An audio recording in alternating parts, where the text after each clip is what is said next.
തൃശൂർ പൂരം അലങ്കോലമാക്കിയതിൽ തുടരന്വേഷണം ഉണ്ടാകുമെന്ന് CPIക്ക് മുഖ്യമന്ത്രിയുടെ ഉറപ്പ്. വിഷയം പ്രത്യേക സംഘം അന്വേഷിക്കും. CPI സംസ്ഥാന സെക്രട്ടറി ബിനോയ് വിശ്വവുമായുള്ള കൂടിക്കാഴ്ചയിലാണ് മുഖ്യമന്ത്രി ഉറപ്പ് നൽകിയത്. ഷഫീദ് റാവുത്തർ തിരുവനന്തപുരത്ത് ചേർന്നു. ഷഫീദ്, നേരത്തെ DGPക്ക് സമർപ്പിച്ച റിപ്പോർട്ട് DGP തള്ളി, പകരം ഒരു ശുപാർശ അടക്കം മുഖ്യമന്ത്രിക്ക് സമർപ്പിച്ചിരുന്നു.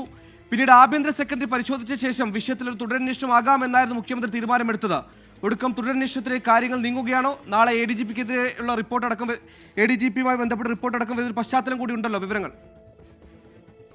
സുഹേല, ഈ തൃശൂർ പൂരം കലക്കലുമായി ബന്ധപ്പെട്ട അജിത് കുമാർ, ADGP MRH കുമാറിന്റെ റിപ്പോർട്ട് അത് CPI അംഗീകരിച്ചിരുന്നില്ല. മാത്രവുമല്ല, ഇക്കാര്യത്തിൽ MRH കുമാറിനെതിരെയും സർക്കാരിനെതിരെയും പലതരത്തിലുള്ള വിമർശനങ്ങൾ അത് CPIക്കുള്ളിലുണ്ട്.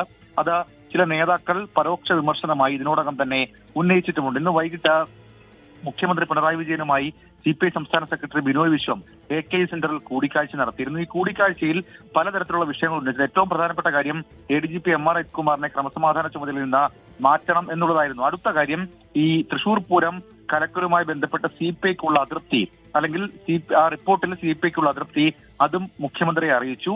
ആ ഘട്ടത്തിലാണ് മുഖ്യമന്ത്രി ഈ പൂരം കലക്കലിൽ തുടരന്വേഷണം ഉണ്ടാകുമെന്ന് ഉറപ്പ് നൽകിയിട്ടുള്ളത്. മാത്രവുമല്ല, പൂരം കലക്കലുമായി ബന്ധപ്പെട്ട വിഷയങ്ങൾ പ്രത്യേക സംഘം അന്വേഷിക്കുമെന്നും മുഖ്യമന്ത്രി ഇപ്പോൾ CPI സംസ്ഥാന സെക്രട്ടറിക്ക് ഉറപ്പ് നൽകിയിട്ടുണ്ട്. സുഹൈൽ, ശരി, പൂരം കലക്കൽ വിവാദത്തിൽ തുടരന്വേഷണം ഉണ്ടാകും. പ്രതിപക്ഷം ആവശ്യപ്പെട്ടതുപോലെ ഒരു ജുഡീഷ്യൽ അന്വേഷണത്തിന് ഇപ്പോഴും വാതിൽ തുറന്നിട്ടില്ല.